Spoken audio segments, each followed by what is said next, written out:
রাজনৈতিক দলগুলোর ঐকমত্যের ভিত্তিতেই জুলাই সনদ ও সংস্কার কার্যক্রম হবে বলে জানিয়েছেন বিএনপির স্থায়ী কমিটির সদস্য আমির খসরু মাহমুদ চৌধুরী। 13 জুন প্রধান উপদেষ্টা ডক্টর মোহাম্মদ ইউনূসের সঙ্গে তারেক রহমানের বৈঠক শেষে সংবাদ সম্মেলনে তিনি এসব কথা বলেন। জুলাই সনদ নিয়ে কোনো সিদ্ধান্ত হয়েছে কিনা সাংবাদিকদের এমন প্রশ্নে আমির খসরু বলেন, জুলাই সনদ নিয়ে দেশে আলোচনা চলছে। ঐকমত্যের ভিত্তিতে জুলাই সনদ হবে। সংস্কারের বিষয়ে একই উত্তর দিতে হয়। ঐকমত্যের ভিত্তিতে জুলাই সনদ ও সংস্কার দুটোই করব। এবার ঐকমত্যের সরকার গঠনের বিষয়ে কোনো সিদ্ধান্ত হয়েছে কিনা এমন প্রশ্নে তিনি বলেন, এটা তো নির্বাচন পরবর্তী সিদ্ধান্ত। যারা নির্বাচিত হবে তারাই সিদ্ধান্ত নেবেন। এখানে এত আলোচনা হওয়ার কিছু নাই।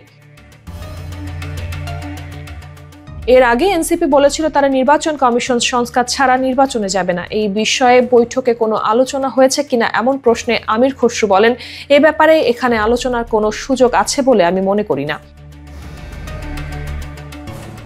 জাতীয় নির্বাচন নিয়ে যে রূপরেখা ঘোষণা করা হয়েছে সেখান থেকে সরকার কিছুটা সরে আসছে বা আসবে কিনা জানতে চাওয়া হলে জাতীয় নিরাপত্তা উপদেষ্টা খলিলুর রহমান বলেন, যৌথ ঘোষণায় এটি সুস্পষ্ট বলা আছে, যদি সব কাজ আমরা সময় মতো করতে পারি এবং বিচার ও সংস্কারের পর্যাপ্ত অগ্রগতি হয় তাহলে নিশ্চয়ই সেটা করা যেতে পারে।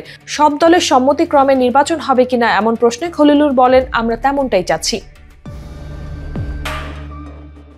নির্বাচনে সুনির্দিষ্ট তারিখ ঘোষণা করতে সমস্যা কোথায় এমন প্রশ্নে খলিলুর রহমান বলেন, কোনো সমস্যাই না, আমরা কোনো সমস্যা দেখছি না। কেউ যদি এমন কিছু দেখে থাকেন তাহলে তারা ভুল দেখছেন।